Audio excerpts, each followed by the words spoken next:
ഞണ്ടും കൊഞ്ചും ആ പേര് കണ്ടിട്ടാണ് ഞങ്ങൾ ഹോട്ടലിലേക്കൊന്ന് കയറാമെന്ന് വിചാരിച്ചത്. കയറി കഴിഞ്ഞപ്പോൾ വിചാരിച്ച പോലെ തന്നെ ഒരു സീ ഫുഡ് റെസ്റ്റോറൻ്റ് ആയിരുന്നു. ഉച്ചയ്ക്ക് ലഞ്ചിനായിട്ടാണ് ഞങ്ങൾ അവിടെ എത്തിയത്. 2 നിലകളിലായിട്ടാണ് ഇവിടുത്തെ സീറ്റിംഗ് എല്ലാം അറേഞ്ച് ചെയ്തിരിക്കുന്നത്. താഴെയും അതുപോലെ തന്നെ അപ്സ്റ്റേഴ്സ് ആയിട്ടാണ്. ഇവിടെ മൊത്തത്തിലായിട്ടൊരു സീ ഫുഡിൻ്റെ ഒരു തീമിലുള്ള ഡ്രോയിങ്സും പെയിൻറ്റിങ്സും ഒക്കെയാണ് ഇവിടെ മൊത്തത്തിലായിട്ട് അവർ കൊടുത്തിരിക്കുന്നത്. അറ്റ് എ ടൈം ഒരു 50 പീപ്പിളിനൊക്കെ അക്കോമഡേറ്റ് ചെയ്യാൻ പറ്റുന്ന രീതിയിലായിട്ടാണ് സീറ്റിംഗ് എല്ലാം പ്രൊവൈഡ് ചെയ്തിരിക്കുന്നത്. ഞങ്ങൾ അവിടെ ചെന്നിരുന്നതും ഫുഡിൻ്റെ ഓർഡർ എടുക്കാനായിട്ട് ആളെത്തി. വളരെ ഉത്സാഹത്തോടുകൂടെ മെനു എല്ലാം നല്ല ഡീറ്റെയിൽ ആയിട്ട് ഞങ്ങൾക്ക് എക്സ്പ്ലെയിൻ ചെയ്തു തന്നായിരുന്നു. നമുക്കിപ്പോൾ ഇവിടെ രണ്ട് കൊഞ്ച് സ്പെഷ്യൽസ് ആയിട്ട് നമ്മൾ മീറ്റ്സ് മാത്രമാണ് സെർവ് ചെയ്യുന്നത്.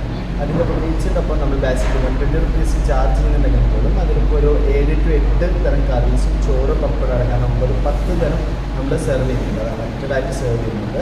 അതിന് മാത്രമല്ല നമുക്ക് ഫിഷിൽ പല വെറൈറ്റീസും വരുന്നുണ്ട്. നമ്മളിപ്പോൾ കാളാഞ്ചിയിൽ തന്നെ 3 ടൈപ്പ് ഓഫ് വെറൈറ്റീസ് ഉണ്ട്. കാളാഞ്ചി ഫ്രൈ ഉണ്ട്, കാളാഞ്ചി മാംഗോ കറി ഉണ്ട്, കാളാഞ്ചി പൊള്ളിച്ചതൊക്കെ വരുന്നുണ്ട്.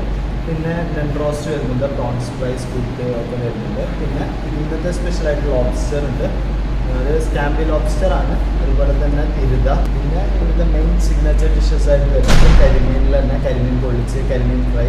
അതുപോലെ പിന്നെ നൈറ്റിൽ നമ്മൾ 6:30 മുതൽ നമ്മുടെ മെനു ചേഞ്ച് ആവും. നമുക്ക് പല ടൈപ്പ് ഓഫ് വെറൈറ്റീസ് അപ്പോഴും വരുന്നുണ്ട്. ചിക്കൻ ബീഫൊക്കെ ഇൻക്ലൂഡ് ആവുന്നുണ്ട് ഈവനിങ്ങിൽ നൈറ്റിൽ. Thank you. അപ്പോൾ പറഞ്ഞ പോലെ തന്നെ ഇലയിട്ട് ചോറ് വന്നു. പിന്നാലെ ഓരോരോ കറികളായിട്ട് വരാൻ തുടങ്ങി. തോരൻ, അവിയൽ, സാമ്പാർ, മീൻകറി, താല്പര്യമുള്ളവർക്ക് മീൻകറി. അതുപോലെ ഇതിൻ്റെ കൂടെ തന്നെ ഒരു മീൻപീര, അത് വളരെ ടേസ്റ്റി ആയിട്ടുള്ള ഒരു മീൻപീരയായിരുന്നു. പിന്നെ ഉള്ളിത്തീയൽ, ചമ്മന്തി, അച്ചാർ, പപ്പടം, അങ്ങനെ പല ഐറ്റംസും അതിൻ്റെ കൂടെ തന്നെ ഓൾറെഡി ആ മീൽസിൻ്റെ കൂടെ തന്നെ ഉണ്ടായിരുന്നു. അത് കൂടാതെ ഞങ്ങൾ സ്പെഷ്യലായിട്ട് ഓർഡർ ചെയ്തത് കാളാഞ്ചി ഫ്രൈയും കക്ക ഫ്രൈയും ക്രാബ് റോസ്റ്റും ആയിരുന്നു. കഴിച്ച എല്ലാ ഫുഡ് ഐറ്റംസും തന്നെ വളരെ ഫ്രഷ് ആൻഡ് ഡെലീഷ്യസ് ആയിരുന്നു. So it's A must visit place for all the sea food lovers. Do visit and let us know your feedbacks. Thank you. Please subscribe, like and follow 3 Musketeers Stories.